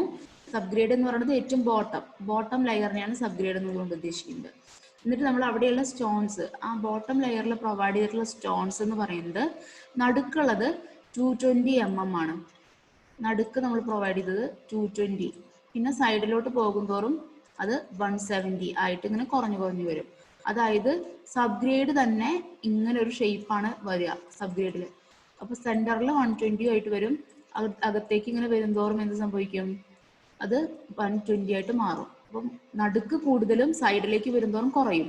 അപ്പൊ എന്താ സംഭവിക്കുക, ഒരു സബ് ഗ്രേഡിന് തന്നെ ഇതുപോലൊരു കേംബർ കിട്ടും അല്ലെ. നിങ്ങൾ ക്രോസ് സെക്ഷണൽ വ്യൂ ആണ് പറയുന്നത് കേട്ടോ. അപ്പോൾ ആ രീതിയിലാണ് ടെൽഫോർഡ് കൺസ്ട്രക്ഷൻ നടത്തിയിരുന്നത്. Then base course with 2 layers of 150 mm total thickness. അതിന് ഇത് കഴിഞ്ഞ് കഴിഞ്ഞാൽ, ഈ സബ് ഗ്രേഡിന്റെ ലെയർ കഴിഞ്ഞ് കഴിഞ്ഞാൽ ഇതിന്റെ മുകളിൽ വേറൊരു ലെയർ കൊടുത്തിരുന്നു. ആ ലെയർ എന്ന് പറയുന്നത് 2 ലെയർ ആയിട്ടാണ് ചെയ്തത്. ആ ലെയറിനെ നമ്മൾ ബേസ് കോഴ്സ് എന്നാണ് പറയുന്നത്. അത് 2 ലെയർ ആയിട്ടാണ് ചെയ്തിരിക്കുന്നത് ഓഫ് 150 mm. രണ്ടും കൂടെ 150 mm ടോട്ടൽ തിക്നെസ് വരുന്ന രീതിയിലാണ് ബേസ് കോഴ്സ് ചെയ്തിട്ടുള്ളത്. ദെൻ അതിന്റെ മുകളിൽ വരുന്നതാണ് സർഫസ് കോഴ്സ് അല്ലെങ്കിൽ വിയറിംഗ് കോഴ്സ് എന്ന് പറയും കേട്ടോ. അത് നമുക്ക് റോഡ് ജോമെട്രിക്സ് എത്തുമ്പോൾ നിങ്ങൾക്ക് ക്ലിയർ ആയിരിക്കും. അപ്പോൾ ഈ സർഫസ് കോഴ്സ് 40 mm തിക്നെസ്സിലാണ് പ്രൊവൈഡ് ചെയ്തിട്ടുള്ളത്. Surface course 40 mm. അപ്പോൾ ടോട്ടൽ തിക്നെസ് എന്ന് പറയുന്നത് സെന്ററിൽ 410 mm എഡ്ജിലേക്ക് 350 mm ആയിരിക്കും. ഫിഗർ ഞാൻ നിങ്ങൾക്ക് സ്ലൈഡ് തരുമ്പോൾ ഇൻക്ലൂഡ് ചെയ്യിക്കാം. ഓക്കെ, അപ്പോൾ അതാണ് ടെൽഫോർഡ് കൺസ്ട്രക്ഷൻ മെത്തേഡ് എന്ന് പറയുന്നത്. പിന്നെ ഇവിടെ ശ്രദ്ധിക്കേണ്ട ഒരു കാര്യം എന്ന് വെച്ചാൽ, ടെൽഫോർഡ് കൺസ്ട്രക്ഷൻ മെത്തേഡ് കഴിഞ്ഞാൽ നെക്സ്റ്റ് വരുന്നത് നമുക്ക് മെക്കാഡം മെത്തേഡാണ്. അതുകൊണ്ട് തന്നെ ഓൾഡ് കൺസ്ട്രക്ഷൻ മെത്തേഡ് എന്ന് പറയുന്നത് ടെൽഫോർഡ് മെത്തേഡ് വരെ ആയിരുന്നു. അതിനുശേഷം നമുക്ക് മെക്കാഡം റോഡ് കൺസ്ട്രക്ഷൻ വന്നു അല്ലേ. അത് പുതിയ ന്യൂ കൺസ്ട്രക്ഷൻ മെത്തേഡ് എന്നൊക്കെ പറയുന്നത് മെക്കാഡം കൺസ്ട്രക്ഷനും old construction method Telford construction വരെയാണ്. അപ്പോൾ ഇതൊരു ബാരിയർ ആണ്.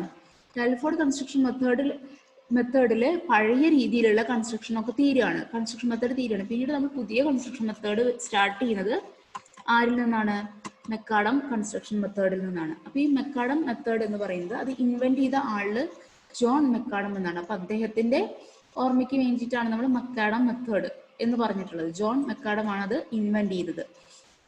സോ നമുക്ക് ഇങ്ങനെ പറയാം, father of modern road construction is John macadam.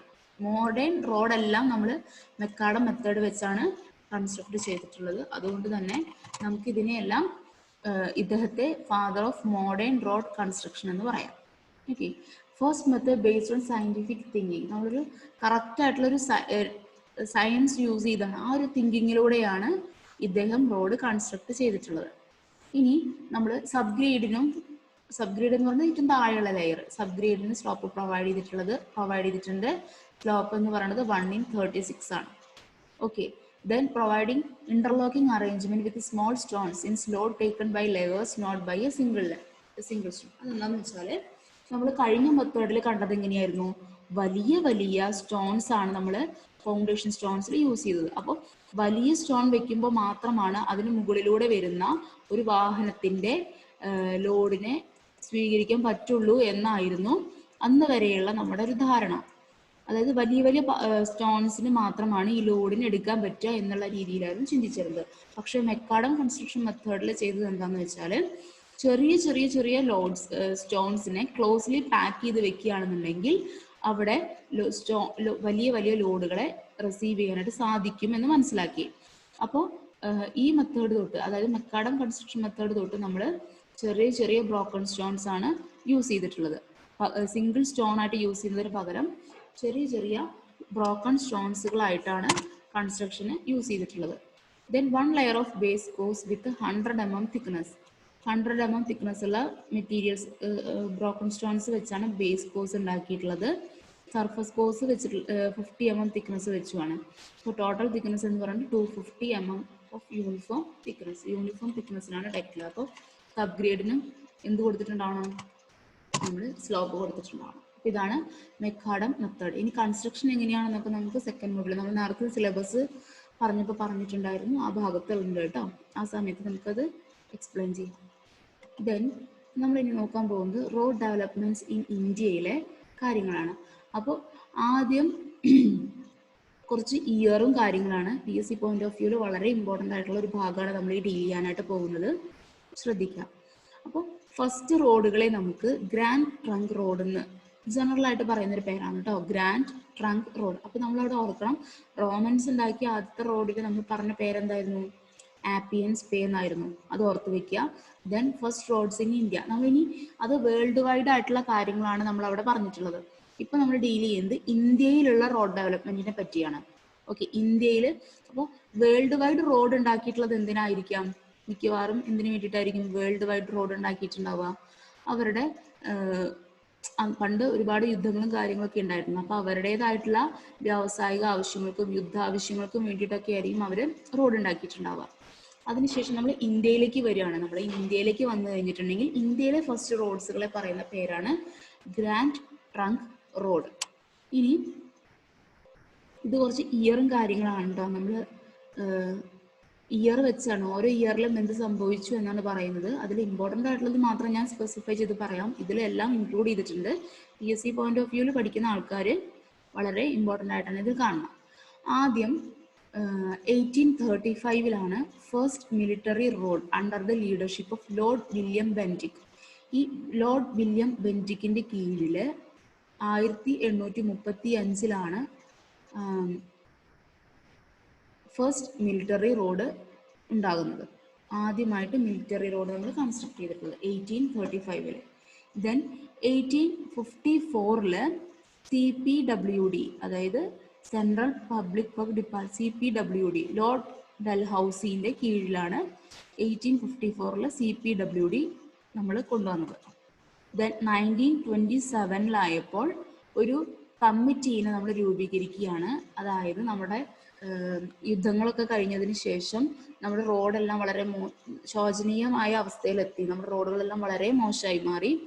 അങ്ങനെ വന്നപ്പോൾ ആ റോഡുകളെ ഒന്ന് നന്നാക്കുന്നതിന് വേണ്ടിയിട്ട് നമ്മൾ റോഡ് ഡെവലപ്മെന്റ് കമ്മിറ്റീനെ ചേർത്തു. അപ്പോൾ എന്നിട്ട് ആ റോഡ് ഡെവലപ്മെന്റ് കമ്മിറ്റി ഉണ്ടാക്കിയിട്ട് അതിൻ്റെ ചെയർമാനായിട്ട് ഡോക്ടർ MR ജയ്ക്കറിനെ വെച്ചു. അതുകൊണ്ട് തന്നെ ആ കമ്മിറ്റീനെ നമ്മൾ പറയുന്ന പേരാണ് ജയ്ക്കർ കമ്മിറ്റി. അപ്പോൾ ആ കമ്മിറ്റി കൂടിയത് 1927 എന്തിനായിരുന്നു? നമ്മുടെ ഇപ്പോഴുള്ള റോഡുകളുടെ അവസ്ഥയെ പറ്റി പഠിക്കുന്നതിന് വേണ്ടിയിട്ടും അതിനെ ഇനി എങ്ങനെ ഏത് രീതിയിൽ നമുക്ക് ഡെവലപ്പ് ചെയ്ത് കൊണ്ടുവരാം എന്നുള്ള രീതിയൊക്കെ ചർച്ച ചെയ്ത് കണ്ടുപിടിക്കുന്നതിന് വേണ്ടിയിട്ടാണ് നമ്മൾ ആ കമ്മിറ്റി ചേർന്നത്. ആ കമ്മിറ്റിയുടെ ചെയർമാൻ MR ജയ്ക്കർ ആയിരുന്നു. അതുകൊണ്ട് അതിനെ നമുക്ക് ജയ്ക്കർ കമ്മിറ്റി എന്ന് പറയാം. അപ്പോൾ ഇവർ ഈ കമ്മിറ്റി എല്ലാം കൂടിയതിന് ശേഷം 1928 ഒരു റിപ്പോർട്ട് അവരുടേതായ രീതിയിൽ ഇൻവെസ്റ്റിഗേഷനും കാര്യങ്ങളും ഡിസ്കഷനും കാര്യങ്ങളെല്ലാം നടത്തിയതിന് ശേഷം അവരെന്ത് ചെയ്തു? ഒരു റിപ്പോർട്ട് സബ്മിറ്റ് ചെയ്തു. ആ സബ്മിറ്റ് ചെയ്ത ഇയർ ആണ് 1928. അതായത് ജൈക്കർ കമ്മിറ്റിയുടെ റിപ്പോർട്ട് സബ്മിഷൻ ഇയർ ആണ് 1928. അപ്പോൾ അവർ എന്തൊക്കെയാണ് അതിൻ്റെ പരിഹാരം കാര്യങ്ങളെല്ലാം അവർ നിർദ്ദേശിച്ചു. എന്തൊക്കെ ചെയ്യണം, ഇപ്പോൾ റോഡ് നമ്മളുടെ ഇപ്പോഴുള്ള റോഡിനെ ഡെവലപ്പ് ചെയ്ത് കൊണ്ടുവരണമെങ്കിൽ എന്തൊക്കെ ചെയ്യണം എന്നുള്ള കാര്യങ്ങൾ അവരവിടെ നിർദ്ദേശിച്ചിട്ടുണ്ട്, ആ റിപ്പോർട്ടിൽ നിർദ്ദേശിച്ചിട്ടുണ്ട്. എന്നിട്ട് ആ നിർദ്ദേശങ്ങൾ എന്തൊക്കെയായിരുന്നു എന്നുള്ളത് നമ്മുടെ പ്രീവിയസ് ക്വസ്റ്റ്യൻ ആണ്. അതായത് റെക്കമെൻഡേഷൻസ് ബൈ ജൈക്കർ കമ്മിറ്റി എന്തൊക്കെയായിരുന്നു വെച്ചാൽ, consider the road development as A national interest. നമ്മുടെ ഈ റോഡിനെ ഡെവലപ്പ് ചെയ്യണം എന്നുള്ളത് നമ്മുടെ രാജ്യത്തിൻ്റെ മൊത്തം ആവശ്യമുള്ള ഒരു കാര്യമായിട്ട് മാറണം. ഓക്കെ, രാജ്യത്ത് മൊത്തം ഒരു ഇൻട്രസ്റ്റ് എടുക്കണം. എന്തിനു വേണ്ടിയിട്ട്? നമ്മുടെ റോഡ് ഡെവലപ്പ് ചെയ്യുന്നതിന് വേണ്ടിയിട്ട്. അതുപോലെ തന്നെ നമ്മൾ പെട്രോളിനൊക്കെ എക്സ്ട്രാ ടാക്സ് എടുക്കണം, എന്നാലേ നമുക്ക് റോഡ് ഡെവലപ്മെന്റ് ഫണ്ട് വേണം അല്ലേ, റോഡ് ഡെവലപ്മെന്റിന് ഫണ്ട് വേണം. അപ്പം അതിന് വേണ്ടിയിട്ട് പെട്രോളിലൊക്കെ നമുക്ക് എക്സ്ട്രാ ടാക്സ് ഈടാക്കണം എന്ന് ജൈക്കർ കമ്മിറ്റി പറഞ്ഞു. ഒപ്പം A separate semi official technical body ഇതിൻ്റെ ഒപ്പം തന്നെ ഫോം ചെയ്യണം. അതായത് ടെക്നിക്കലായിട്ടുള്ള നോളജ് ഉള്ള ആൾക്കാർ വേണം. റോഡ് കൺസ്ട്രക്ട് ചെയ്യണമെങ്കിൽ ടെക്നിക്കലി അറിയുന്ന ആൾക്കാർ വേണം. നമ്മളെപ്പോലുള്ള എഞ്ചിനീയേഴ്സിനെയാണ് ഉദ്ദേശിക്കുന്നത്. അപ്പോൾ അവരുടെ ഒരു സെമി ഒഫീഷ്യൽ ടെക്നിക്കൽ ബോഡി നമ്മൾ ഫോം ചെയ്യണം എന്ന് ജൈക്കർ കമ്മിറ്റി റെക്കമെൻഡ് ചെയ്തു. അതുപോലെ തന്നെ അത് മാത്രം പോലെ ഒരു റിസർച്ച് ഓർഗനൈസേഷൻ കൂടെ നമുക്ക് വേണം. അതായത് ഇപ്പം നമ്മൾ റോഡ് കൺസ്ട്രക്ട് ചെയ്യാൻ മെറ്റീരിയൽസ് ഒക്കെ വെച്ചാണ്. അപ്പം അതിൻ്റെത് ഭാഗമായിട്ട് ഓർഗനൈസേഷൻ ഓർഗനൈസേഷൻ അതിനോടുകൂടി ഉണ്ടാവണമെന്ന് ജൈക്കർ കമ്മിറ്റി റെക്കമെൻഡ് ചെയ്തു. ഇത്രയായിരുന്നു ജൈക്കർ കമ്മിറ്റിയുടെ റെക്കമെൻഡേഷൻസ്. ഇത് ഇമ്പോർട്ടൻ്റ് ആണ് കേട്ടോ. ഇനി നമുക്ക് തിരിച്ചു വരാം. 1928 ഇവർ ഇത്രയും കാര്യങ്ങൾ സബ്മിറ്റ് ചെയ്തത്. അപ്പോൾ 1928 സബ്മിറ്റ് ചെയ്തപ്പോൾ അവർക്ക് മനസ്സിലായി റോഡ് ഡെവലപ്മെന്റ് ഉണ്ടാകണമെങ്കിൽ ഫണ്ട് വേണമെന്ന് മനസ്സിലായി. അപ്പോൾ അവർ എന്ത് ചെയ്തു? 1929 ഒരു സെൻട്രൽ റോഡ് ഫണ്ട് രൂപീകരിച്ചു 1929. ദെൻ 1930 ആയപ്പോൾ ജൈക്കർ കമ്മിറ്റി പറഞ്ഞില്ലേ അവർക്കൊരു ഓർഗനൈസേഷൻ ബോഡി വേണമെന്ന്. അങ്ങനെ അവർ central road organisation for organise ചെയ്യാൻ വേണ്ടിയിട്ട് ഒരു സെൻട്രൽ റോഡ് ഓർഗനൈസേഷൻ കൊണ്ടുവന്നു. ദെൻ 1934 വളരെ വളരെ ഇമ്പോർട്ടൻ്റ് ആണ്, അതുകൊണ്ടാണ് റെഡ് മാർക്ക് ചെയ്തിട്ടുള്ളത്, ഇന്ത്യൻ റോഡ് കോൺഗ്രസ് രൂപീകരിച്ചു 1934. ഈ ഇന്ത്യൻ റോഡ് കോൺഗ്രസ് പറയുന്ന സ്റ്റാൻഡേർഡ് വാല്യൂസ് വെച്ചാണ് നമ്മൾ നമ്മുടെ റോഡിൻ്റെ ജിയോമെട്രിക് ഡിസൈൻസ് എല്ലാം ചെയ്യുന്നത്. അതുകൊണ്ടാണ് അത് വളരെ ഇമ്പോർട്ടൻ്റ് ആണെന്ന് പറഞ്ഞത്. ഈ ഇന്ത്യൻ റോഡ് കോൺഗ്രസ് IRCയുടെ ഹെഡ് ക്വാർട്ടേഴ്സ് എന്ന് പറയുന്നത് ന്യൂഡൽഹിയിലാണ്. രൂപീകരിച്ച വർഷം 1934. ഇനി 1952 സെൻട്രൽ റോഡ് റിസർച്ച് ഇൻസ്റ്റിറ്റ്യൂട്ട് വന്നു. അതിൻ്റെയും ഹെഡ് ക്വാർട്ടേഴ്സ് ന്യൂഡൽഹിയിലാണ്. 1939 മോട്ടോർ വെഹിക്കിൾ ആക്ട് വന്നു. 1956 നാഷണൽ ഹൈവേ ആക്ട് വന്നു. 1957 national highway act came into effect. 1956 വന്നതെങ്കിലും 1957 അത് പ്രാബല്യത്തിൽ വന്നത്. Then 1960 BRO border road organisation. 1973 highway research board. 1988 National Highway Authority of India.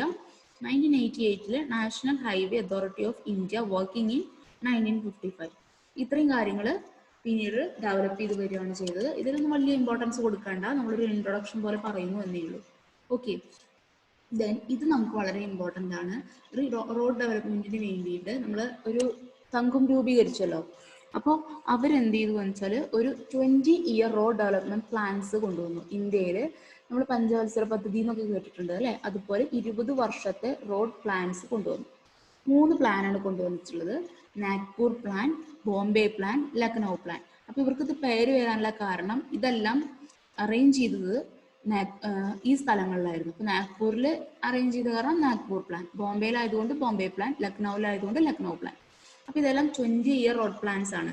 അപ്പോൾ ആദ്യത്തെ റോഡ് പ്ലാൻ എന്ന് പറയുന്നത് 1943 to 1963 ആയിരുന്നു. പിന്നീട് പ്ലാൻ എന്ന് പറയുന്നത് 1961 മുതൽ 1981 വരെയാണ്. അപ്പോൾ 63 കഴിഞ്ഞിട്ടായിരുന്നു അത് തുടങ്ങേണ്ടിയിരുന്നത് അല്ലേ. പക്ഷേ ഈ നാഗ്പൂർ പ്ലാനിൽ അവർ ഉദ്ദേശിച്ച കാര്യങ്ങളെല്ലാം നേരത്തെ ചെയ്തു തീർക്കാൻ പറ്റിയത് കാരണം അവർ 1961 രണ്ടാമത്തെ 20 ഇയർ പ്ലാൻ കൊണ്ടുവന്നു. 1961 മുതൽ 1981 വരെ. ദെൻ മൂന്നാമത്തേത് 1981 to 2001. ഇത്രയാണ് 20 year road plans in India. ഇനി നമുക്കതിൽ ഓരോന്നും എന്താണെന്നാണ് നോക്കാനുള്ളത്. ഓക്കെ, അപ്പോൾ ആദ്യത്തെ റോഡ് ഡെവലപ്മെന്റ് പ്ലാൻ ആണ് Nagpur plan. Nagpur plan 1943 to 1963 ആ ഒരു പീരീഡിലാണ് വന്നിട്ടുള്ളത്. ഫസ്റ്റ് 20-year പ്ലാൻ ആണ്. ഈ നാഗ്പൂർ പ്ലാനിലാണ് നമ്മൾ റോഡിനെ ഒരു ക്ലാസിഫിക്കേഷൻ കൊണ്ടുവന്നു. എന്താണെന്ന് വെച്ചാൽ national highway, state highway, major district road, other district road and village road, ഈ രീതിയിലുള്ള ക്ലാസിഫിക്കേഷൻ കൊണ്ടുവന്നു നാഗ്പൂർ പ്ലാൻ.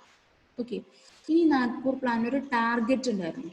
ടാർഗറ്റ് എന്ന് പറഞ്ഞിട്ടുണ്ടെങ്കിൽ ഇവരുടെ ടാർഗറ്റ് ഇതായിരുന്നു, ഒരു 100 കിലോമീറ്റർ സ്ക്വയർ ഏരിയ എടുക്കുകയാണെങ്കിൽ അതിൽ 16 കിലോമീറ്റർ എങ്കിലും റോഡ് ഉണ്ടായിരിക്കണം.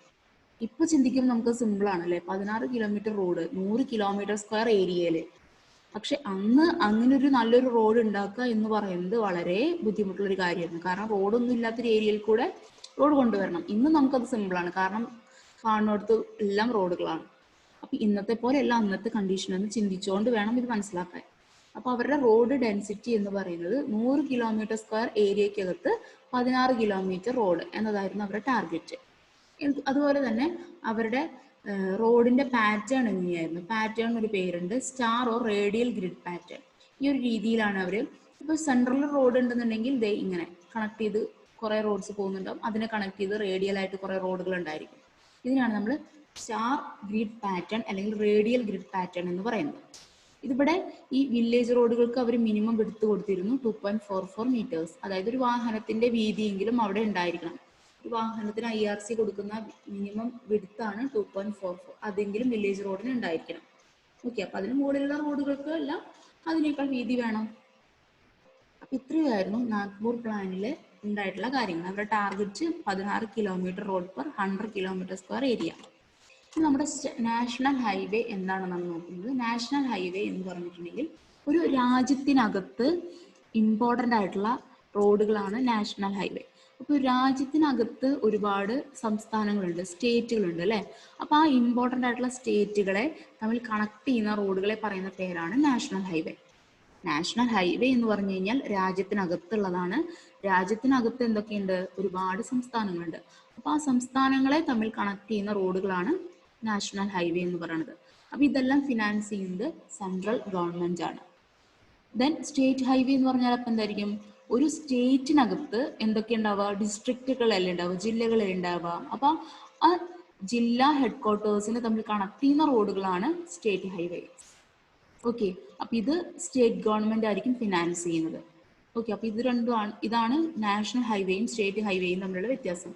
നാഷണൽ ഹൈവേ എന്ന് പറഞ്ഞു കഴിഞ്ഞാൽ രാജ്യത്തിനകത്തുള്ള സംസ്ഥാനങ്ങളെ തമ്മിൽ കണക്ട് ചെയ്യുന്ന റോഡുകൾ. സ്റ്റേറ്റ് ഹൈവേ എന്ന് പറഞ്ഞു കഴിഞ്ഞാൽ സംസ്ഥാനത്തിനകത്തുള്ള ജില്ലകളെ തമ്മിൽ കണക്ട് ചെയ്യുന്ന റോഡുകൾ. ഓക്കെ, ഇനി അടുത്തത് മേജർ ഡിസ്ട്രിക്ട് റോഡുകളാണ്. മേജർ ഡിസ്ട്രിക്ട് റോഡ് എന്ന് പറഞ്ഞിട്ടുണ്ടെങ്കിൽ ഡിസ്ട്രിക്റ്റിനകത്തുള്ള ഇമ്പോർട്ടൻ്റ് ആയിട്ടുള്ള പോയിന്റ്സുകൾ തമ്മിൽ കണക്ട് ചെയ്യുന്ന റോഡുകളാണ് മേജർ ഡിസ്ട്രിക്ട് റോഡ്. ഓക്കെ, അപ്പൊ ഇതിന് NH-ലും SH-ലും സ്പീഡിലൊന്നും, NH-ലും SH-ലും പോകുന്ന സ്പീഡിലൊന്നും മേജർ ഡിസ്ട്രിക്ട് റോഡിൽ പോകാൻ പാടില്ല. അപ്പൊ അതിന്റെ ഡിസൈൻ സ്പെസിഫിക്കേഷൻ എന്നൊക്കെ പറയുന്നത് എന്താ പറയാ, NH-ലും SH-നേക്കാൾ ചെറുതായിരിക്കും. ഇനി അടുത്താണ് അതർ ഡിസ്ട്രിക്ട് റോഡ്സ്. അതെന്താണെന്ന് വെച്ചാൽ മേജർ ഡിസ്ട്രിക്ട് റോഡ്സിനേക്കാളും ഇമ്പോർട്ടൻസ് കുറഞ്ഞിട്ടുള്ള റോഡുകളാണ് അതർ ഡിസ്ട്രിക്ട് റോഡ്സ്. അപ്പൊ അതെല്ലാം അതിന്റെ കൺസ്ട്രക്ഷനും മെയിൻ്റനൻസ് എല്ലാം ഡിസ്ട്രിക്ട് അതോറിറ്റീസിലായിരിക്കും ഒതുങ്ങി നിൽക്കുന്ന കാര്യമായിരിക്കും.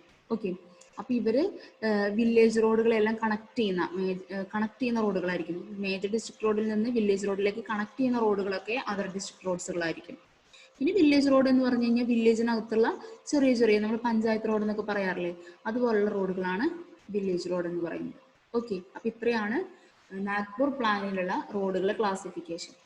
ഏതൊക്കെയായിരുന്നു? State highway, national highway, major district road, other district road and village roads. ഇനി നമ്മൾ സെക്കൻഡ് 20-year പ്ലാൻ ആണ് ബോംബെ പ്ലാൻ. അതെന്ന് പറയുന്നത് മറ്റേത് 1943 മുതൽ 1963 വരെയായിരുന്നു. പക്ഷെ അവരുടെ ടാർഗറ്റ് എല്ലാം 61 ആയപ്പോഴേക്കും കഴിഞ്ഞിട്ടുണ്ടായിരുന്നു. അപ്പോൾ 61-ല് second Bombay plan, second 20-year plan start ചെയ്തു. ഇവരാണ് എക്സ്പ്രസ് വേസ് എന്നുള്ള ഈ ഒരു പ്ലാനിലാണ് നമ്മൾ എക്സ്പ്രസ് വേസ് കൊണ്ടുവരുന്നത്. ഇവരുടെ ഡെൻസിറ്റി എന്താ? മറ്റൊരു ഡെൻസിറ്റി എത്രയായിരുന്നു? ഫസ്റ്റ് 20-year പ്ലാനിൽ 16 കിലോമീറ്റർ ആയിരുന്നു അല്ലെ? 100 കിലോമീറ്റർ സ്ക്വയർ ഏരിയയിൽ 16 കിലോമീറ്റർ ആയിരുന്നു. ഇവരത് ഡബിൾ ആക്കി. അവർക്ക് മനസ്സിലായി ഇത് പറ്റുന്ന കാര്യമാണെന്ന് അവർക്ക് മനസ്സിലാക്കിയപ്പോൾ അവരെന്ത് ചെയ്തു? അവരുടെ ടാർഗറ്റ് ഒന്ന് ഡബിൾ ചെയ്തു. എന്തായിരുന്നു? 100 കിലോമീറ്റർ സ്ക്വയർ ഏരിയയിൽ 32 കിലോമീറ്റർ എങ്കിലും റോഡിന് ലെങ്ത് വേണം. അതുപോലെ തന്നെ എക്സ്പ്രസ് വേക്ക് ഒരു ടാർഗറ്റ് ലെങ്ത് കൊണ്ടുവന്നു 1600 കിലോമീറ്റർ. ഓക്കെ, ഇനി എന്താണ് എക്സ്പ്രസ് വേ എന്ന് വെച്ചാൽ അത് പറയാം. അതിന് മുന്നേ ലക്നോ പ്ലാൻ നമുക്ക് സ്റ്റാർട്ട് ചെയ്യാം. 1981 ടു 2001 വരെയാണ് ലക്നോ പ്ലാൻ ഉള്ളത്. ഇത് തേർഡ് ആണ്. ഇവരുടെ ടാർഗറ്റ് റോഡ് ഡെൻസിറ്റി 82 കിലോമീറ്റേഴ്സ് ആയി. ഫസ്റ്റ് 16 ആയിരുന്നു, അത് 32 ആയി, പിന്നീട് 82 ആയി. ഇവരുടെ എക്സ്പ്രസ് വേയുടെ ലെങ്ത് എന്ന് പറയുന്നത് 2000 കിലോമീറ്റർ ആണ്. ഓക്കെ, 2000 കിലോമീറ്റർ ആണ്. ഈ ലക്നോ പ്ലാനിൽ നമ്മുടെ ക്ലാസിഫിക്കേഷൻ ഓഫ് റോഡ് ഒന്നുകൂടെ റിവൈസ് ചെയ്തു. റോഡിന്റെ ക്ലാസിഫിക്കേഷൻ അവർ റിവൈസ് ചെയ്തു. എങ്ങനെയാന്ന് വെച്ചാൽ പ്രൈമറി, സെക്കൻഡറി, ടെർഷ്യറി ആ രീതിയിൽ. പ്രൈമറി എന്ന് പറഞ്ഞാൽ അതിൽ എക്സ്പ്രസ് വേയും നാഷണൽ ഹൈവേയും ആയിരിക്കും ഉണ്ടാവുക. സെക്കൻഡറി എന്ന് പറഞ്ഞാൽ അതിൽ സ്റ്റേറ്റ് ഹൈവേയും SH ആണ് ഇട്ടത്. സ്റ്റേറ്റ് ഹൈവേയും മേജർ ഡിസ്ട്രിക്ട് റോഡും. ടെർഷ്യറി ആണെങ്കിൽ അതർ ഡിസ്ട്രിക്ട് റോഡും വില്ലേജ് റോഡും. ഈ രീതിയിലുള്ള ക്ലാസിഫിക്കേഷൻ ആണ് അവർ കൊണ്ടുവന്നിട്ടുള്ളത്. ഓക്കെ, പിന്നെ ഇവിടെ നാഷണൽ ഹൈവേ എന്ന് പറഞ്ഞിട്ടുണ്ടെങ്കിൽ അതിൻ്റെ ഇക്വേഷൻ ഉണ്ട്. ഇമ്പോർട്ടൻ്റ് ഒന്നുമല്ല, ഇത് നിങ്ങൾക്ക് സ്കിപ്പ് ചെയ്യാം. ഓക്കെ, ആവശ്യമില്ലാത്ത വെറുതെ എടുക്കണ്ട, ഇത് സ്കിപ്പ് ചെയ്യാം. ഇത്രയാണ് 20 ഇയർ പ്ലാൻസ് നമുക്ക് പഠിക്കാനുള്ളത്. ഇനി അതിൽ നമ്മൾ എക്സ്പ്രസ് വേ പറഞ്ഞിട്ടുണ്ടായിരുന്നു അല്ലേ. എക്സ്പ്രസ് വേ എന്ന് പറഞ്ഞിട്ടുണ്ടെങ്കിൽ അതൊരു ഫാസ്റ്റ് മൂവിങ് വെഹിക്കിളാണ്. ഫാസ്റ്റ് മൂവിങ് വെഹിക്കിൾസിന് വേണ്ടിയിട്ടുള്ള റോഡുകളാണ് എക്സ്പ്രസ് വേ. അതായത് നമുക്ക് അവിടെ ക്രോസ് ചെയ്യാനോ ആ റോഡിലേക്ക് എൻട്രൻസോ എക്സിറ്റോ ഒന്നും ഉണ്ടായിരിക്കില്ല. ഒരു ഒറിജിൻ ഉണ്ടായിരിക്കും, ഒരു ഡെസ്റ്റിനേഷൻ ഉണ്ടായിരിക്കും. ഇടയ്ക്ക് വെച്ച് സ്റ്റോപ്പിങ്ങോ ഒന്നുമില്ല. കണ്ടിന്യൂസ് ആയിട്ട് ഫാസ്റ്റ് ആയിട്ട് വെഹിക്കിൾസിന് മൂവ് ചെയ്യാനുള്ള റോഡുകളാണ് എക്സ്പ്രസ് വേസ്. ഓക്കെ, അപ്പോൾ ഇത് നല്ല രീതിയിലുള്ള ഡിസൈൻ സ്റ്റാൻഡേർഡ്സും സുപ്പീരിയർ ഫെസിലിറ്റീസോട് കൂടിയിട്ടുള്ള റോഡുകളായിരിക്കും. അപ്പോൾ ഇത് ഒന്നല്ലെങ്കിൽ സെൻട്രൽ ഗവൺമെൻറ് ആയിരിക്കും ഓൺ ചെയ്യുക, അല്ലെങ്കിൽ സ്റ്റേറ്റ് ഗവൺമെൻറ് ആയിരിക്കും. അത് എന്ന് വെച്ചാൽ ആ റൂട്ട് NH ആണോ SH ആണോ അതിനെ ഡിപ്പെൻഡ് ചെയ്തിരിക്കും. അത്തരത്തിലുള്ള റോഡുകളെ പറയുന്ന പേരാണ് എക്സ്പ്രസ് വേ. അപ്പോൾ ഇതിൻ്റെ ഇടയ്ക്ക് നമുക്ക് ഈ ഒരു റോഡിലേക്ക് എൻട്രൻസോ എക്സിറ്റോ ഒന്നും ഉണ്ടാവില്ല. അത്തരം റോഡുകളാണ് എക്സ്പ്രസ് വേസ്. ഓക്കെ, അപ്പോൾ ഇത്രയാണ് നമ്മൾ ഇന്നത്തെ ക്ലാസ്സിൽ ഇൻക്ലൂഡ് ചെയ്യുന്നത്. ബാക്കി നമുക്ക് നെക്സ്റ്റ് ക്ലാസ്സിൽ സ്റ്റാർട്ട് ചെയ്യാം. അപ്പോൾ ഈ ക്ലാസ് ഞാൻ അവിടെ വൈൻഡ് അപ്പ് ചെയ്യാണ്. Okay, thank you.